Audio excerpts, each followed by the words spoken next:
Several years ago, I had one of my martial art mentors share a phrase with me that stays with me until this day, and one that I share not only with my students in the martial arts, but with my coaching clients. And went something like this: the enemy of excellence is good enough. The enemy of excellence is good enough. So my question for you, my friend, is, are you living a life committed to excellence, or are you living a life that's kind of just striving to be good enough?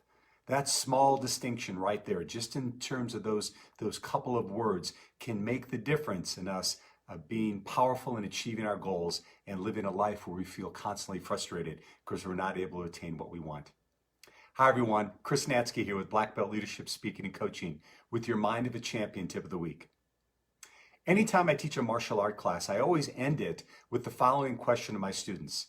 I'll say, what's our goal? And in unison, what they'll do is they'll respond, Black Belt Excellence, sir. Black Belt Excellence. Now note, I didn't say Black Belt Perfection. I said Black Belt Excellence.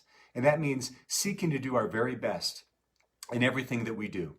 Every aspect of our lives, we try to do our best, right? Whether it's the way that we communicate with our loved ones, if it's the way we do our work, if it's the way that we take care of our bodies, our nutrition, our spirituality, whatever that is, we strive for excellence. Because in martial arts, we know that if we're striving for excellence in martial arts, it has a way of moving into the other aspects of our lives. Now, what I found is that when we strive for perfection, and recovering perfectionist right here, is there's some negative things that can certainly happen. Is number one is when we are striving for perfection and we're scared we can't attain it, it can cause us to freeze and actually cause us to take inaction. And so really some of our best traits and some of our best attributes never get expressed because we're afraid of making a mistake because we think we have to be perfect and not excellent.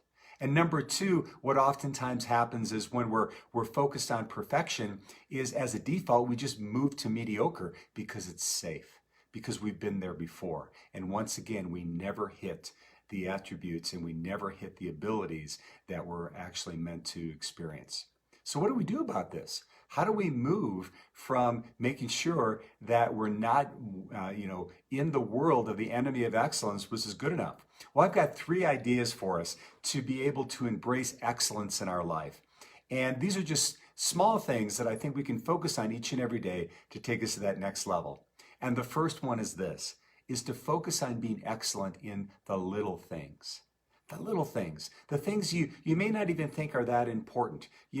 What time you get up in the morning, what you do first thing when you get your day going, the way you interact with people, particularly those that are maybe least important to you. What are the type of foods that you're eating? What are the books that you're reading? What's the media you're watching? How are you showing up in your conversations with people? Are you distracted or are you present? Are you showing excellence each and everything that you do?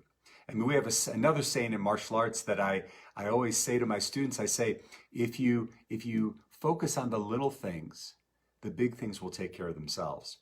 You see, because excellence becomes a habit. And when we focus on being excellent in little things, there's hardly any way that you can't carry that over to the other aspects of your life. That's number one. Number two is study excellence. I mean, one of the things that we have at our disposal was we have the internet. We also have loads of books and documentaries and videos on people who have stepped before us that have achieved excellence.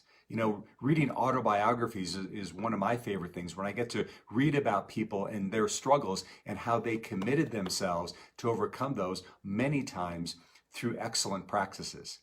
And the other way that we can do this is by taking some time and reflecting when we've been at our very best. And what are the traits and attributes that we lean into, that we rely on to show excellence in our own life?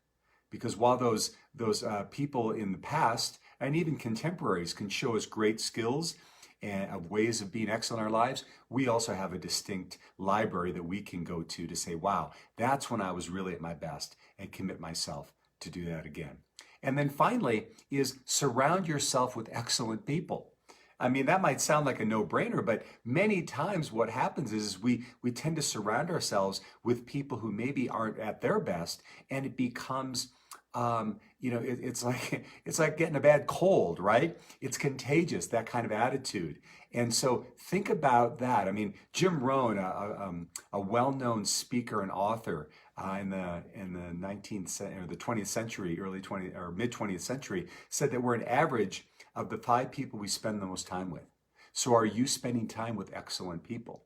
And are they helping you raise your level of excellence? So there you have it, my friend.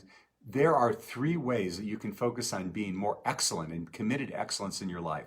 And let me just repeat those for a moment. Is that number 1, be excellent in little things. Number 2, surround yourself with excellent people. And number 3 is be a student of excellence. Study the people that have been there before as well as yourself when you've been at your best.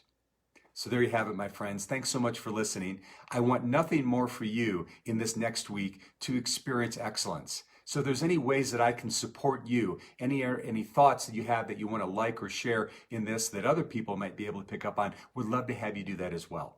So this has been Chris Natzke with Black Belt Leadership Speaking and Coaching, wishing you an excellent week, and we'll see you next time on the Mind of a Champion Tip of the Week.